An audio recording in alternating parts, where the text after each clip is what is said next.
Okay. Hello, ladies and gentlemen. Forrest Walker here, and welcome back to another reading stream. Yes, I know I've been doing these a lot lately, but I'm mainly doing these just to get the two books.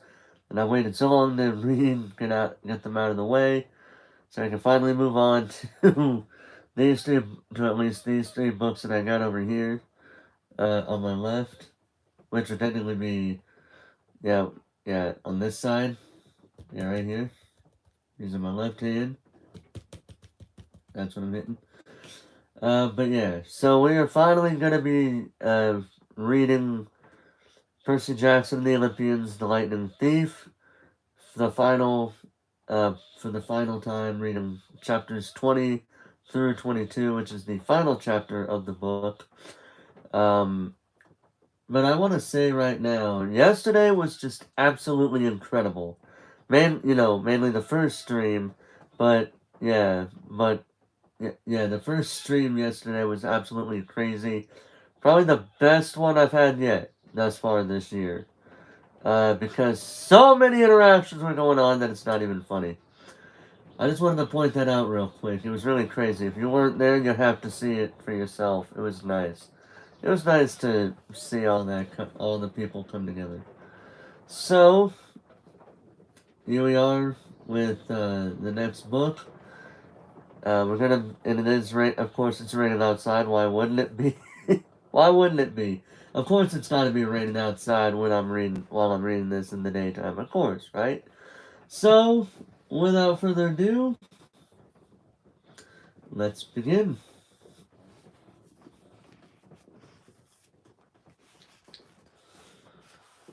Chapter 20. I battle my jerk relative.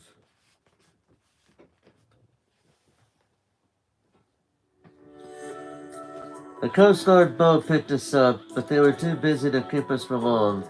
I wonder how three kids in street clothes had gotten out into the middle of the bay. There was a disaster to mop up. Their radios were jammed with distress calls. They dropped us off at the Santa Monica Pier, with towels around our shoulders and water bottles that said, "I'm a junior Coast Guard," and sped off to save more people. Our clothes were sopping wet every minute. When the Coast Guard boat had appeared, I'd silently prayed they wouldn't pick me out of the water, and find me perfectly dry, which might have raised some eyebrows. So I'd willed myself to get soaked. Sure enough, my usual waterproof magic had abandoned me. I was also barefoot, because I'd given my shoes to Grover. Then the Coast Guard wondered why one of us was barefoot and wondered why one of us had hooves. Well, after reaching the dry land, we stumbled down the beach, watching the city burn against a beautiful sunrise. I felt as if I'd just come back from the dead, which I had. My backpack was heavy with Zeus's master bowl. My heart was even heavier from seeing my mother.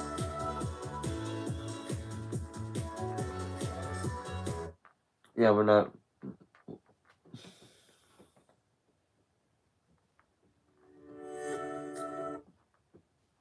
No, we're not reading this next bit while cheerful music is playing. No, no, no, no, no, no. We're not doing that. No, no, no, no, no, no, no.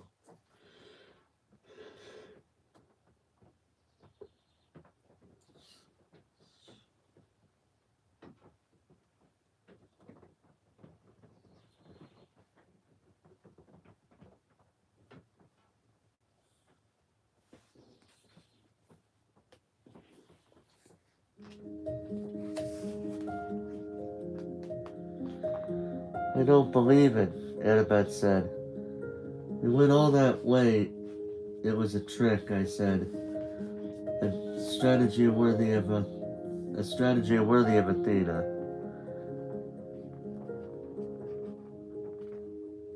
Hey, hey, she warned.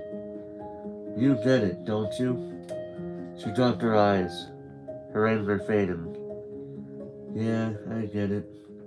Well, I don't, Grover complained. Would somebody... Percy, Annabeth said. I'm sorry about your mother. I'm so sorry. I pretended not to hear her.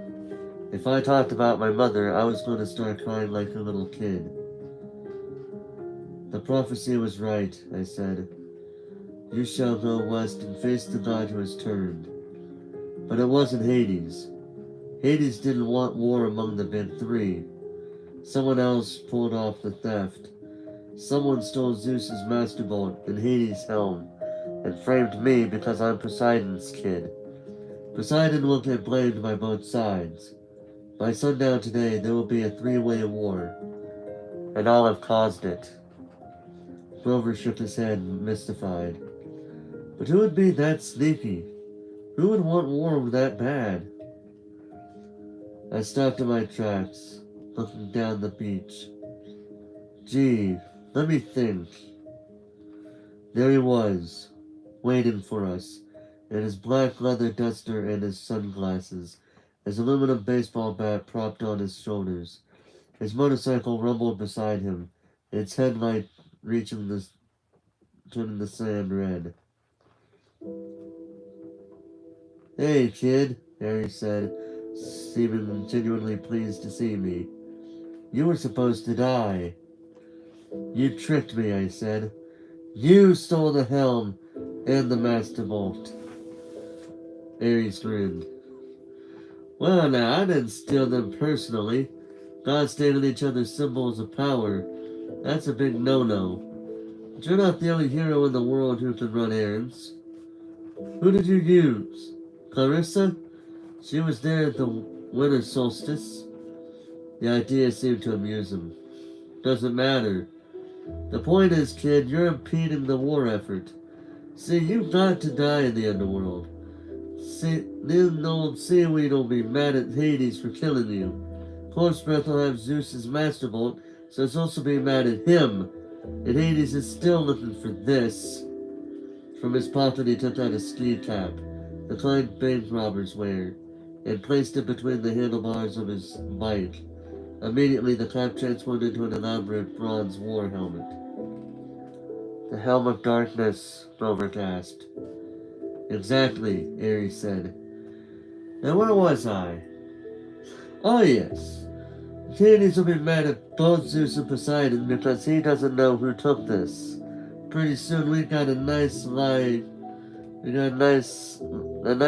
three-way slugfest going. But they're your family, Annabeth protested. Ares shrugged. Best kind of war. Always the bloodiest. Nothing like watching your relatives fight, I always say. You gave me the backpack of Denver, I said. The master bolt was in there the whole time. Yes and no. Ares said. It's probably too complicated for your little mortal brain to follow, but the backpack is the master bolt's sheath, just morphed a bit. The bolt is connected to it, sort of like that sword you got, kid. It always returns to your pocket, right? I wasn't sure how Ares knew about that, but I guess a god of war had to make it his business to know about weapons. Anyway, Ares continued, I tinkered with the magic a bit, so the bolt would only return to the sheath once you reach the underworld. You get close to Hades. Bingo! You got mail. If you died along the way, no loss. I still had the weapon. But why not just keep the master bolt for yourself, I said. Why send it to Hades? Ares got a twitch in his jaw. For a moment it was almost as if he were listening to another voice deep inside his head. Why didn't I... Yeah, with that kind of firepower. He held the trance for 1 second, 2 seconds. I exchanged nervous looks with Annabeth. Ares' face cleared. I didn't want the trouble. Better to have you caught red-handed holding the thing. You're lying, I said. Sending the bolt to the underworld wasn't your idea, was it? Of course it was! Smoke drifted up from his sunglasses as if they were about to catch fire. You didn't order the theft, I guessed. Someone else sent a hero to steal the 2 items. Then, when Zeus sent you to hunt him down, you caught the thief. But you didn't turn him over to Zeus. Something convinced you to let him go. You kept the items until another hero could come along and complete the delivery. That thing in the pit is that thing in the pit is ordering you around. I am the god of war. I take orders from no one. I don't have dreams. I hesitated. Who said anything about dreams? Ace looked agitated, but he tried to cover it with a smirk. Let's get back to the problem at hand, kid.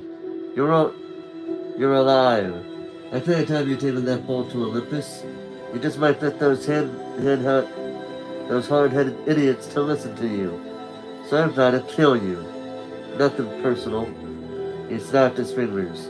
The sand exploded at his feet, and out changed a wild boar, even larger and uglier than the...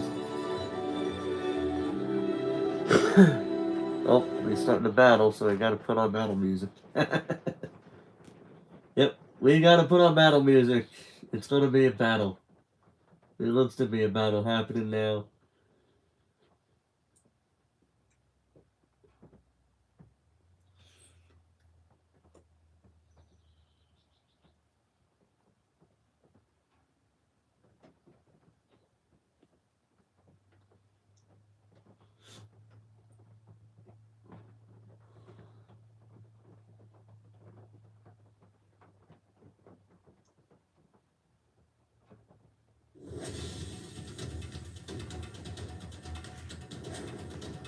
Oh, that's epic music right there, bro. He snapped his fingers.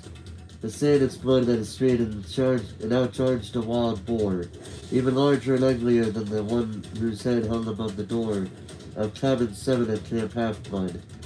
The beast pawed the sand, glaring at me with beady eyes, as it lowered its razor-sharp tusks and waited for the command to kill. I stepped into the surf. Find me yourself, Ares. He laughed, and I heard a little edge to his laughter, an uneasiness.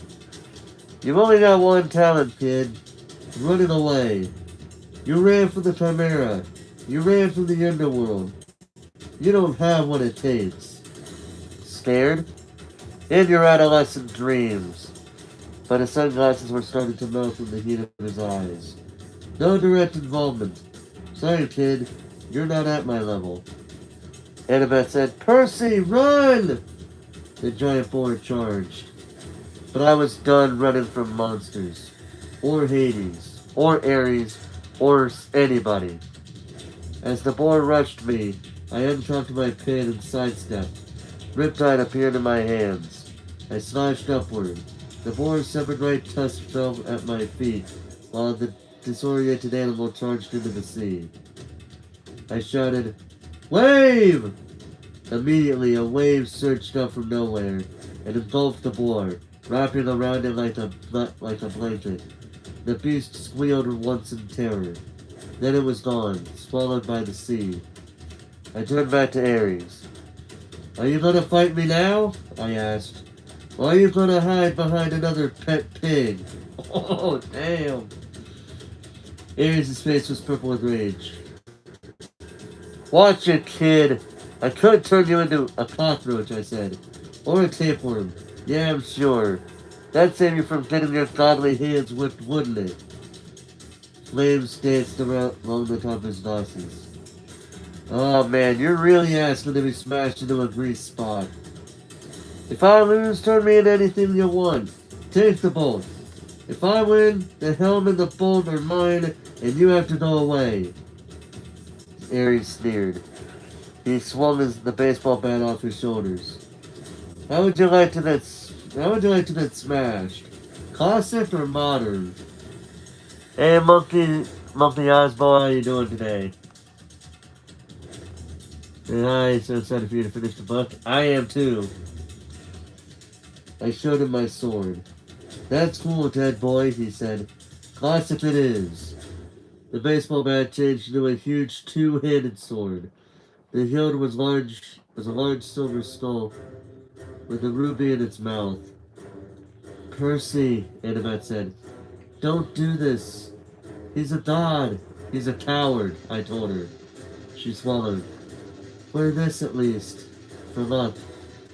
She took off her necklace with her 5 years' worth of camp beads and the ring from her father and tied it around my neck. Reconciliation, she said. Athena and Poseidon together. My face felt a little warm, but I managed to smile. Thanks.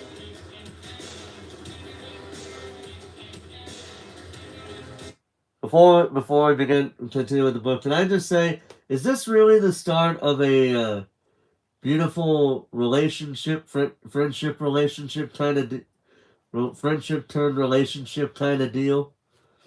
I know this because I know what's probably gonna happen a little bit because at Walmart they had another Percy Jackson and the Olympians book titled Chalice of the Gods. And I may or may not have seen the ending to that. And I may or may not have read the ending of that book.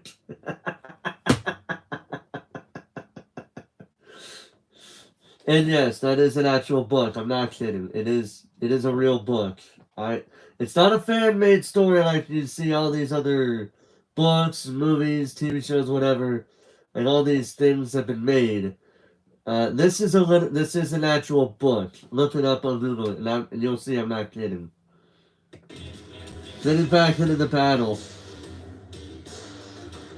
And take this, Rover said. He handed me a flattened tin can that he'd probably been saving in his pocket for 1,000 miles. The satyrs stand behind you. Rover. I don't know what to say. He patted me on the shoulder. I stuffed the tin can in my back pocket. You all done saying goodbye? Ares came toward me, his black leather duster trailing behind him, his sword glinting like fire in the sunrise. I've been fighting for eternity, kid. My strength is unlimited and I cannot die. What have you got? A smaller ego, I thought, but I said nothing. I kept my feet in the surf, backing into the water up to my ankles. I thought back to what Annabeth had said in the Denver diner so long ago. Ares has strength.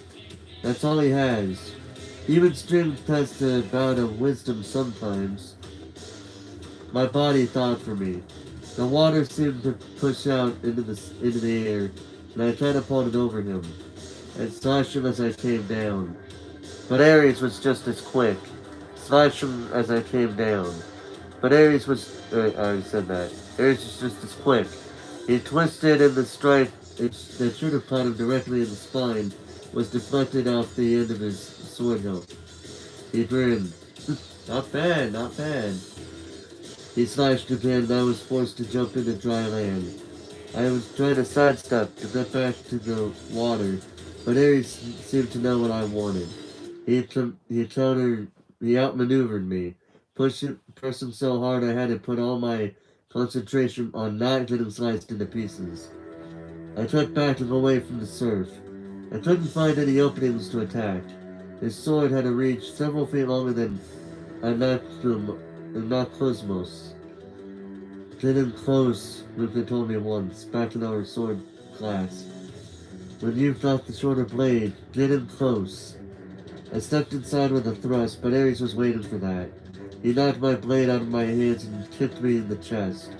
I went airborne, 20, maybe 30 feet. I would have broken my back if I hadn't crashed into the soft sand of a dune. Percy! Annabeth yelled. Cops! I was seeing double. My chest felt like it had just been hit with a battering ram.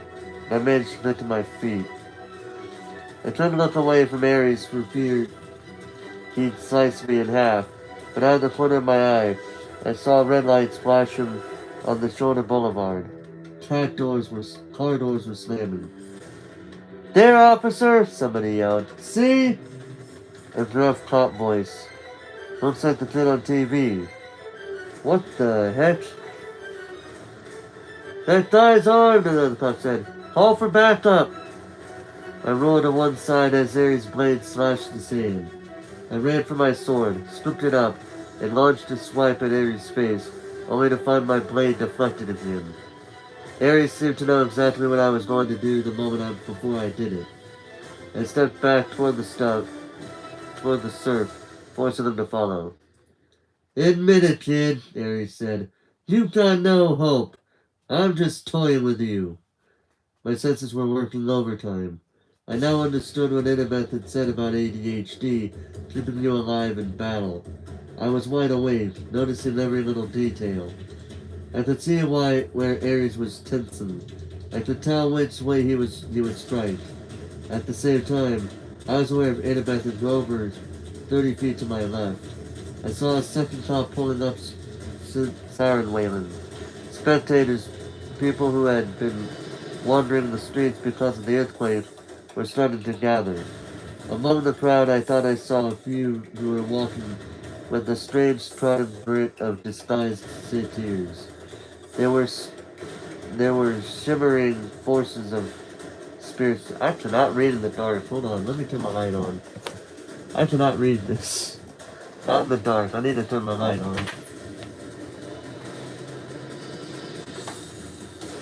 Because it is a little too dark because of the rain outside for me to read. There we go, that's a lot better. Let's see. Good, how about you? I'm doing pretty good, thanks for asking. Let's see. I'm on Toa, I love Percabeth, I read the Chalice of the Gods, Chalice of Apollo, the third series. Yeah, I'm actually trying to be as chronological with the book series as possible. But yeah, we'll see how we go where we go from there. And when I say the book series, I'm talking about the whole Percy Jackson universe. I'm not talking just Percy Jackson books. I'm talking about the whole series, the whole universe. Where was I? Oh yes, right here. Among the crowd, I thought I saw a few who were walking with the strange trotting gait of disguised satyrs. There were shimmering forms of spirits, too, as if the dead had risen from Hades to watch the battle. I heard the flap of leathery wings circling somewhere above. More sirens. I stepped farther into the water, but Ares was fast. The tip of his blade ripped my sleeve and grazed my forearm. A police voice on a megaphone said, "Drop the guns! Set them on the ground, now!" Guns? I looked at Ares' weapon and it seemed to be flickering. Sometimes it looked like a shotgun, sometimes a two-handed sword. I didn't know what the humans were seeing in my hands, but I was pretty sure it wouldn't make them like me. Ares turned and glared at our spectators, which gave me a moment to breathe. There were 5 police cars now, and a line of officers crouching behind them, pistols trained on us. "This is a private matter," Ares bellowed. "Be gone!" He swept his hand and a wall of red flames rolled across the patrol cars. The police barely had time to dive for cover before their vehicles exploded. The crowd behind them scattered, screaming. Ares roared with laughter. "Now, little hero, let's add you to the barbecue." He slashed. I deflected his blade. I got close enough to strike, trying to fake him out with a feint, but my blow was knocked aside. The waves were hitting me in the back now. Ares was up to his thighs, wadding in after me. I felt the rhythm of the sea, the waves growing larger as the tide rolled in, and suddenly I had an idea. Little waves, I thought, and the water behind me seemed to recede. I was holding back the tide by force of will, but tension was building, like carbonation behind a cork. Ares came toward, grinning confidently. I lowered my blade as if I were too exhausted to go on. "Wait for it," I told the sea. The pressure was now almost lifting me off. My feet. Ares raised his sword. I released the tide and jumped, rocketing straight over Ares on a wave.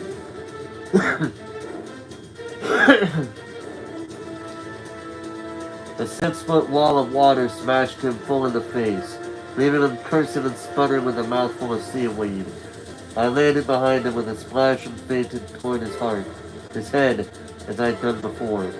He turned in time to raise the sword, but this time he was disoriented. He didn't anticipate the trick.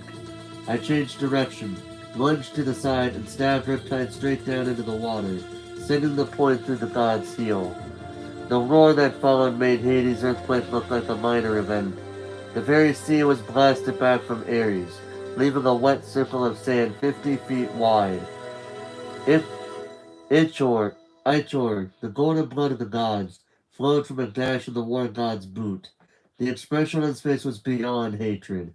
It was pain, shock, complete disbelief that he'd been wounded. He limped toward me, muttering ancient Greek curses. Something stopped him. It was as if a cloud covered the sun. Riordan verse. Like the CHP Chronicles of Rick Riordan books. Basically any books that involve Percy Jackson. That's why I say Percy Jackson universe. Just to make it more interesting. It was as if a cloud covered the sun, but worse. Light faded. Sound and color drained away. A cold, heavy presence passed over the beach, slowing time, dropping the temperature to freezing, and making me feel like life was hopeless. Fighting was useless. The darkness lifted. Ares looked stunned. Police cars were burning behind us. The crowd of spectators had fled. Annabeth and Grover stood on the beach, in shock, watching the water flood back around Ares' feet, his glowing golden Ichor dissipating in the tide. Ares lowered his sword. "You've made an enemy, Goblin," he told me. "You have sealed your fate. Every time you raise your blade in battle, every time you hope for success, you will feel my curse. Beware, Percy Jackson. Beware." His body began to glow. "Percy!" Annabeth shouted. "Don't watch!" I turned away as the god Ares revealed his true immortal form. I somehow knew that if I looked, I would disintegrate into ashes. The light died. I looked back. Ares was gone. The tide rolled out to reveal Hades' bronze helm of darkness. I picked it up and walked toward my friends. But before I got there, I heard the flapping of leathery wings. 3 evil-looking grandmothers with lace hats and fiery whips drifted down from the sky and landed in front of me. The middle Fury, the one who had been Mrs. God, stepped forward. Her fangs were bared, but for once she didn't look threatening. She looked more disappointed, as if she'd been planning to have me for supper, but had decided I might give her indigestion. "We saw the whole thing," she hissed. "So, it truly was not you?" I tossed her the helmet, which she caught in surprise. "Return that to Lord Hades," I said. "Tell him the truth. Tell him to call off the war." She hesitated, then ran a forked tongue over her green leathery lips. "Live well, Percy Jackson. Become a true hero. Because if you do not, if you ever come into my clutches again..." She cackled, savoring the idea. Then she and her sisters rose on their bats' wings, flooded into the smoke-filled sky, and disappeared. I joined Grover and Annabeth, who were staring at me in amazement. "Percy," Grover said. "That was so incredibly terrifying," Annabeth said. "Cool," Grover corrected. I didn't feel terrified. I certainly didn't feel cool. I was tired and sore and completely drained of energy. "Did you guys feel that? Whatever it was?" I asked. They both nodded uneasily. "Must have been the Furies overhead," Grover said. But I wasn't so sure. Something that stopped Ares from killing me, and whatever could do that was a lot stronger than the Furies. I looked at Annabeth, and an understanding passed between us. I know now what was in that pit, when I'd spoken from the entrance of Tartarus. I reclaimed my backpack from Grover and looked inside. The Master Bolt was still there. Such a small thing almost caused World War III. "We have to get back to New York," I said. "By tonight." "That's impossible," Annabeth said. "Unless we fly," I agreed. She stared at me. Fly like in an airplane, which you were warned never to do unless Zeus strike you out of the sky, and carrying a weapon that is more destructive power than a nuclear bomb? Yeah, I said. Pretty much exactly like that. Come on.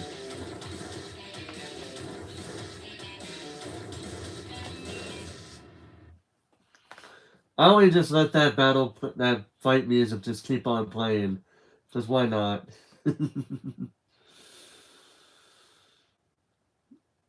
You know, because that was actually that was some pretty good battle music, if I say so myself.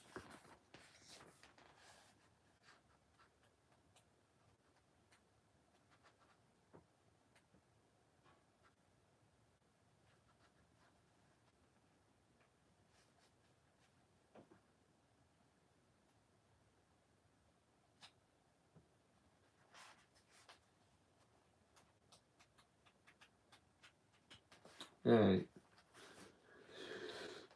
Hmm.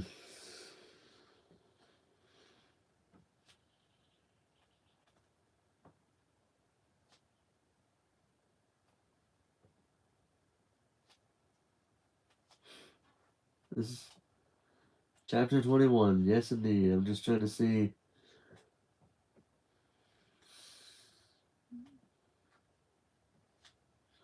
Just trying to see what would be good music for this, for at least this first bit.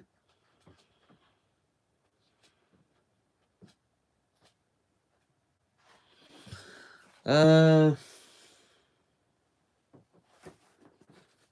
Hmm. Unless we could do this one, then I guess. I don't know.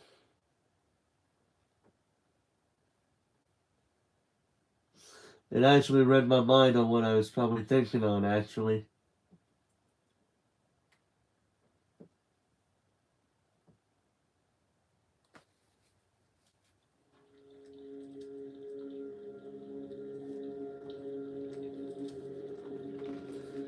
Chapter 21. I settle my tab. It's funny how humans can wrap their mind around things and fit them into their version of reality. Sheeran once told me that long ago. As usual, I didn't appreciate his wisdom until much later. According to the LA News, the explosion at the Santa Monica beach had been caused when a crazy kidnapper fired a shotgun at a police car. He accidentally hit a gate when he accidentally hit a main that ruptured during the earthquake. This crazy kidnapper, aka Ares, was the same man who had abducted me and two other adolescents in New York and brought us across country on a 10-day odyssey of terror. Poor little Percy Jackson wasn't an intentional criminal after all. He'd caused a commotion on that Greyhound bus in New Jersey, trying to get away from his captor, and afterwards witnesses would even swear they'd seen the leather-clad man on the bus. Why didn't I remember him before? The crazy man had caused the explosion in the St. Louis Arch. After all, no kid could have done that. A concerned waitress in Denver had seen the man threatening his abductees outside her diner, gotten a friend to take a photo, and notified the police. Finally, brave Percy Jackson, I was beginning to like this kid, had stolen a gun from his captor in Los Angeles and battled and battled him shotgun and rifle on the beach. Police had arrived just in time, but in the spectacular explosion, 5 police cars had been destroyed and the captors had fled. The captor had fled. No fatalities had occurred. Percy Jackson and his 2 friends were safely in police custody. The reporters read us this whole story. We just nodded and acted tearful and exhausted, which wasn't hard, and played victimized kids for the cameras. Because of course. Always gotta make yourself look good in front of the media. Always. Always. All I want, I said, choking back my tears, is to see my loving stepfather again. Every time I saw him on TV calling me a delinquent punk, I knew somehow we would be okay. And I know he'll want to reward each and every person in this beautiful city of Los Angeles with a free major appliance from his store. He probably would too. He actually probably would too. Here's that phone number. The police and reporters were so moved that they passed around the hat and raised money for 3 tickets on the next plane in New York. I knew there was no choice but to fly.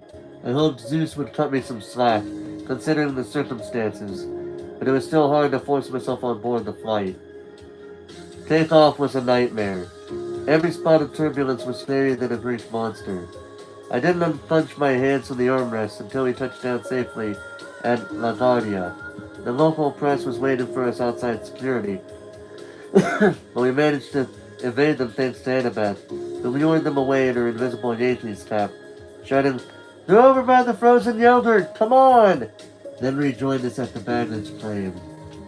We split up at the taxi stand. I told Annabeth and Grover to get back to Half Blood Hill and let Sharon know what had happened. They protested, and it was hard to let them go after all we'd been through, but I knew I had to do this last part of the quest by myself. If things went wrong, if the gods didn't believe me, I wanted Annabeth and Grover to survive to tell Chiron the truth. I hopped in a taxi and headed into Manhattan.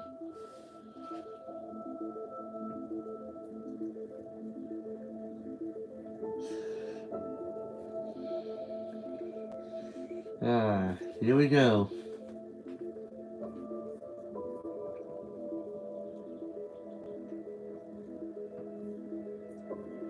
That's probably where that copyright comes from. Because yesterday I was playing some copyright-free music, but ironically, on the first video that I do the non-copyrighted stuff on, because it said non-copyrighted on it, I got a copyright claim. Not a strike, mind you, but a claim. There is a difference. Claims mean they take some money. Strikes mean, well, think of it like baseball. You get three. Each strike is worse than the last, and if you get 3 strikes, you're out. That's the whole gist of it.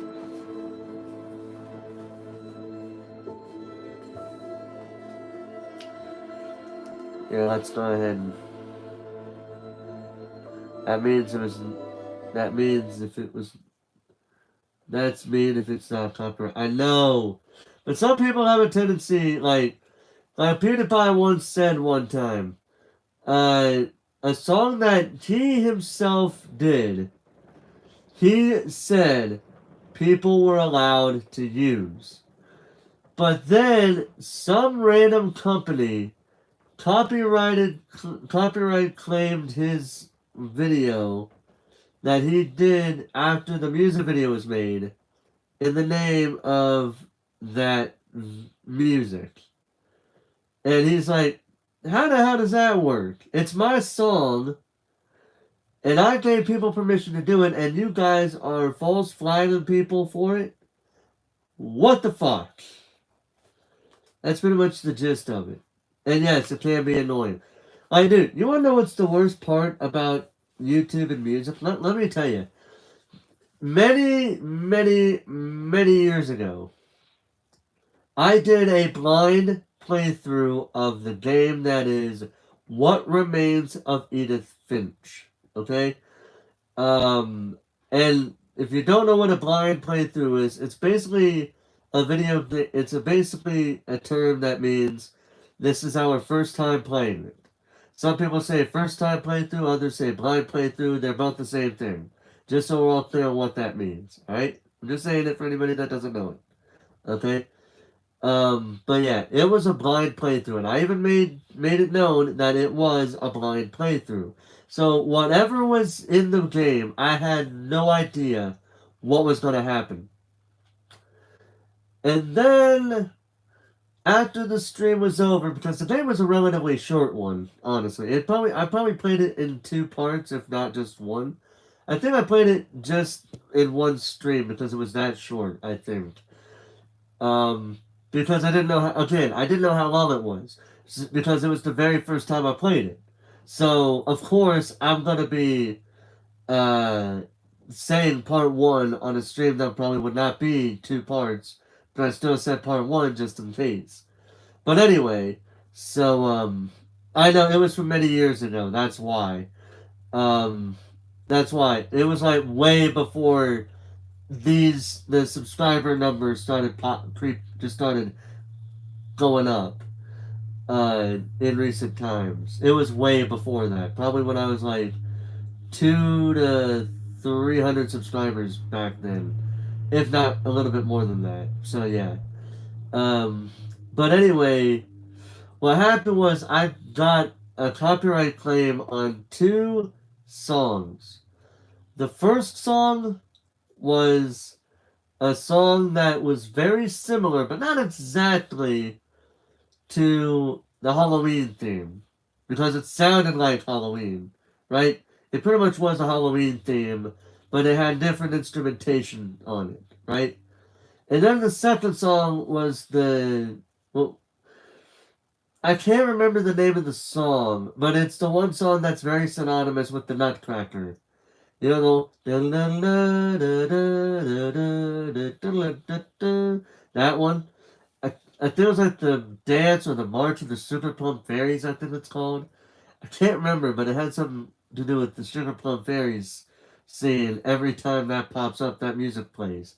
But anyway, those were the 2 things that got in there. The Halloween theme was during a moment where you're basically living when you're playing a level of when you're playing a level where you're basically inside a comic book and you're moving a character around like it's one of those EG Comics kind of thing. Or the East. Wait, what was the name of that? The one that Creepshow is based on. I think it was EG Comics. I'm not sure. Ah, the March of the Sugar Plum Fairy. Okay. Um, and then the second one involved the song that I just said, that you just said, actually, um, was in a scene where it involved a little kid playing in the bathroom. But you're doing it in a first person perspective.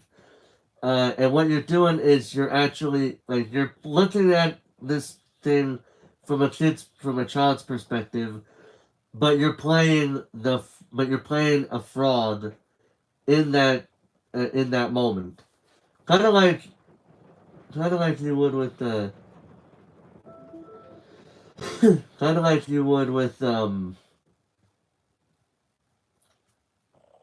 of like how you do with Mario in Mario Odyssey when you play the frog for that first time. Yeah, it's a little bit like that. Um, but yeah, those 2 pieces of music were copyright claimed, almost on the verge of a strike. I think it was. I don't know if it was a strike and then it became a claim, but the argument that I made for that was, dude, it's in a game. Why? Like, dude, if the people who made the game were given permission to put the music in the game, and they know that people are likely going to buy the game no matter how many people are going to buy it, but they know people are going to buy the game, what the fuck? Why would you do that? Okay? Why would you, like, if you give your okay to have someone put music in a game, and you know people are going to buy it and likely stream it, then you should not be going after the people who bought the game to play the game because of the music. That's probably why nowadays you got so many games now where they have the option where if you where they have an option that says content creator friendly, which basically stops and does not play any copyrighted music from anybody. That's the whole gist of it. Excuse me. Um, but yeah, that was my argument, and sometimes that argument, and I've made that argument every time that happens. It happens every so often, not always, but it happens every so often. With reading order, I have a video to help tell me if you want the link. Well, actually, I do have a Discord. Um, I don't have a phone on me to put it in it, but I do have a Discord server. Um, and I'm pretty sure I don't have a way of doing it either. I can look real quick. Hold on. Let me see something real quick. I'll be right back. I doubt I have the way to do it, but let me check just to be sure.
Oh, actually, I do have a way of doing this. Oh, wait, that was. Yeah, okay.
Oh, what the hell?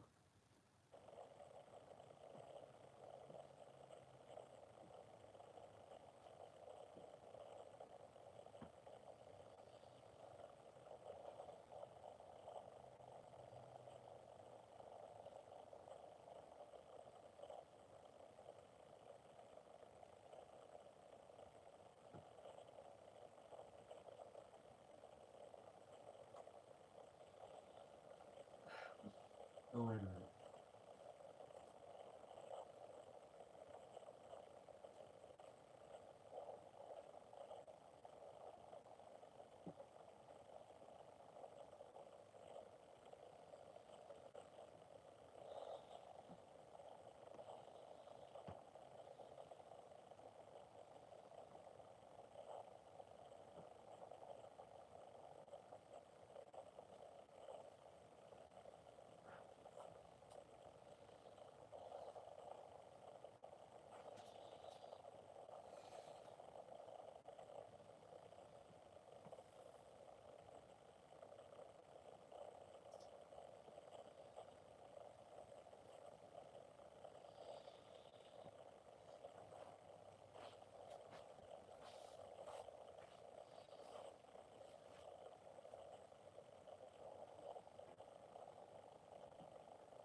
Well, turned out I got something, but I need to do something else real quick. So you might hear some, so I might hear some tap.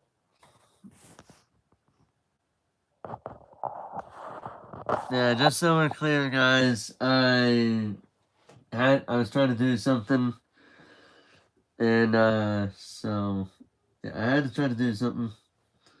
But I'm back now, don't worry. Don't worry. I'm gonna need to turn this down so I can. What I was trying to do was, where's the.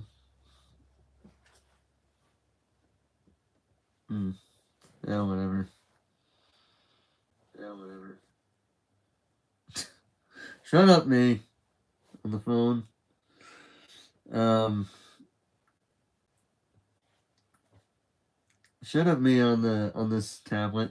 But yeah, so there's the Discord link. That's the only reason why I put myself on there. So you guys can that way you guys can join the Discord server if you want to. By doing it once per week at least, depending on the stream in question. But yeah, if you guys want to promote yourselves, I should have a self-promote channel. And if you guys want to promote others, there's also that option as well. Don't have Discord. No, it's alright. It's okay. You know, it's not. I'm not. You know, it's all. It's all good. It's all good. Don't worry. You don't have to have Discord to be involved in this whole experience. I'm just putting it out there for anybody that wants to join it. Because it was since I did bring it up, I felt like it was necessary to put it in, put the link to it in. But hey, if you ever have a Discord, there you go. There's something for you to join there, if you ever want one. But now we're going back to the story. Oh yeah, by the way, I need to do one last thing real quick because a friend of mine talked to me on Discord real quick. 1 second. Now, having such a good time. I'm on the ball, nothing can stop me now. Anyway, enough with the Queen. Let's get right into this.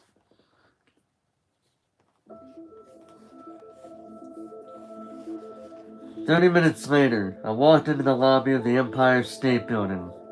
I must have looked like a homeless kid with my tattered clothes and my scraped up face. I hadn't slept in at least 24 hours.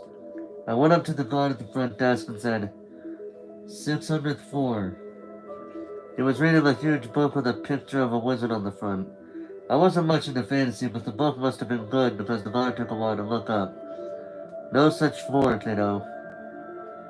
I need an audience with Zeus. He gave me a vacant smile. Sorry? You heard me. I was about to decide this guy was just a regular mortal, and I'd better run for him before he called the straitjacket patrol, when he said, no appointment, no audience, kiddo. Lord Zeus doesn't see anyone unannounced. Oh, I think he'll make an exception. I slipped off my backpack and unzipped the top. The guard looked inside the metal cylinder, not getting what was in it for a few seconds. Then his face went pale. That isn't... Yes, it is, I promised. You want me to take it out of... No! No! He scrambled out of his seat, fumbled around his desk for a key card, and handed it to me. Insert this in the security slot. Make sure nobody else is in the elevator with you. I did as he told me. As soon as the elevator doors closed, I slipped the key into the slot. The card disappeared and a new button appeared on the console. A red one that said 600. I pressed it and waited. And waited. Oh no, we gotta do this again. We gotta do this again. Oh no, we're probably gonna get a copyright claim on this one too because I gotta do this. I gotta do this.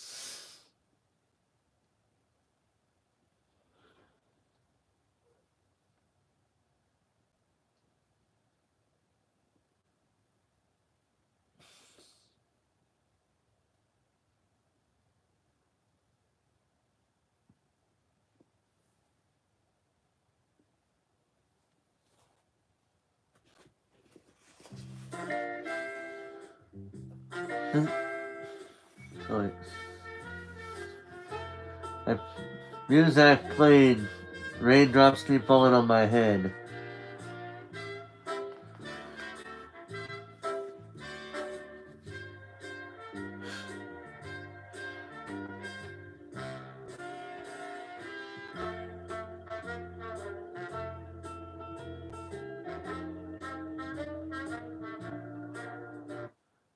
Is that? Is there? There's no ceiling, but whatever. We're not. We're only here for that little bit where they do the whole raindrops keep falling on my head. Because I think the one that everybody knows is actually the one by B.J. Thomas where he sings it. I think that's the one people most remember. But anyway, finally, ding! The door slid open. I stepped out and almost had a heart attack. I was standing on a narrow stone walkway in the middle of the air. Below me was Manhattan from the height of an airplane. In front of me, white marble steps wound up the spine of a cloud into the sky. My eyes followed the stairway to its end, but my brain just could not accept what I saw. Look again, my brain said. We're looking, my eyes insisted. It's really there. From the top of the clouds rose the decapitated peak of a mountain, its summit covered with snow. Clinging to the mountainside were dozens of multi-leveled palaces, a city of mansions, all with white-colored porticos, gilded terraces, and bronze braziers glowing with 1,000 fires. we got to do this. Hold on a second here.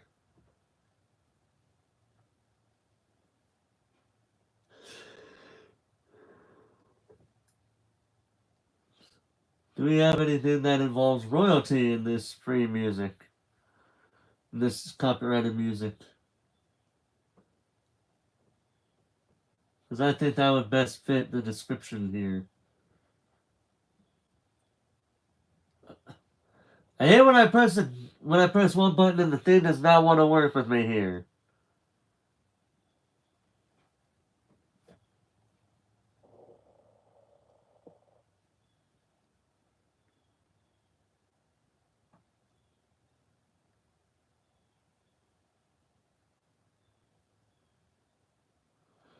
Hold on, let's try something else then. Because I'm starting to think maybe putting music in these videos may not be the... That would have been a good pun with royalty-free music. Shut up.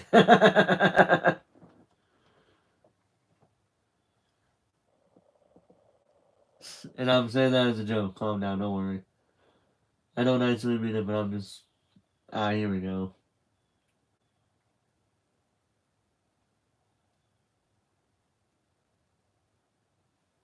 There we go. This is actually probably going to be nice.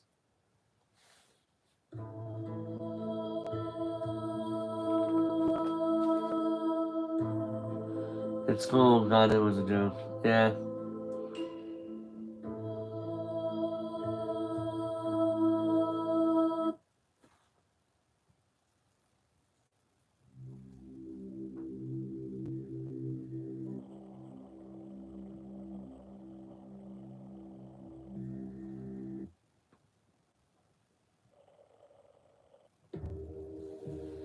I'm gonna put this here because he's finding out this is true. And the title of the music does say, Truth of the Legend. Yeah, so we're gonna play this one here. Roads wound crazily up to the peak where the largest palace gleamed across against the snow. Precariously I perched in gardens bloomed with olive trees and rose bushes. I could make out an open-air market filled with colorful tints, a stone amphitheater built on one side of the mountain, a hippodrome and a coliseum on the other. It was an ancient Greek city, except it wasn't in ruins. It was new and clean and colorful, the way Athena must have looked 2,500 years ago. This place can't be here, I told myself. The tip of a mountain hanging over New York City like a billion-ton asteroid? How could something like that be anchored above the Empire State Building in plain sight of millions of people and not get noticed? But here it was, and here I was. My trip through Olympus was a daze. I passed some gurgling wooden nymphs who threw olives at me from the garden. Hawkers in the market offered to sell me ambrosia on a stick. and a new shield, and a genuine glitter weave replica of the golden fleece I seen on the Faceless TV. The 9 muses were turning in their instruments for a concert in the park, while a small crowd gathered. Satyrs and naiads, and a bunch of good-looking teenagers who must have been minor gods or goddesses. Nobody seemed worried about an impending civil war. In fact, everybody seemed in a festive mood. Several of them turned to watch me pass and whispered to themselves. I climbed the main road toward the big palace at the peak. It was a reverse copy of the palace in the underworld. There, everything had been black and bronze. Here, everything glittered white and silver. I realized Hades must have built this palace to resemble this one. He wasn't welcomed in Olympus except on the winter solstice, so he'd built his own Olympus underground. Despite my bad experience with him, I felt a little sorry for the guy. To be banished from this place seemed really unfair. It would make anybody bitter. Steps led up to a central courtyard. Past that, the throne room. Room really isn't the right word. The place made Grand Central Station look like a broom closet. Massive columns rose to a domed ceiling, which was gilded with moving constellations. 12 thrones built for beings the size of Hades were arranged in an inverted U, just like the taverns at Camp Half-Blood. An enormous fire cracked in the central hearth pit. The thrones were empty except for two at the end. The head throne on the right and one to its immediate left. I didn't have to be told who the 2 gods were that were sitting there, waiting for me to approach. I came toward them, my legs trembling. The gods were in giant human form, as Hades had been, but I could barely look at them without feeling a tingle, as if my body were starting to burn. Zeus, the lord of the gods, wore a dark blue pinstriped suit. He sat on a simple throne of solid platinum. He had a well-trimmed beard, marbled gray and black, like a storm cloud.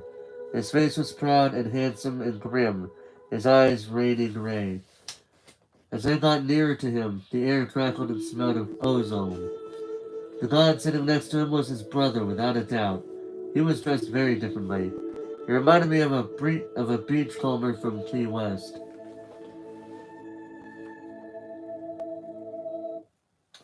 So this is the finale. Well, I will say this much. I believe it is this book right here. Yeah, hold on, let me point it back. Let me show a better pointer. Right here, I believe, is the second book.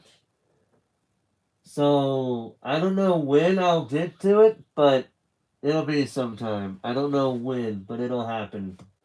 That is a given. It is happening. I put it in there. So that way, because I was almost done with this book, so I put it in here. So that way I know to read it when I get done with it. I should have done the same thing with another book that I have, because this book over here, the Jim Ross book that's right over here above these 2 smaller books that are obvious kids books, that one has a sequel in itself, and I should have put that one in there too. Yeah, okay, because I'm loving these strips. Well, I'm glad you're enjoying them. I'm glad you're enjoying it.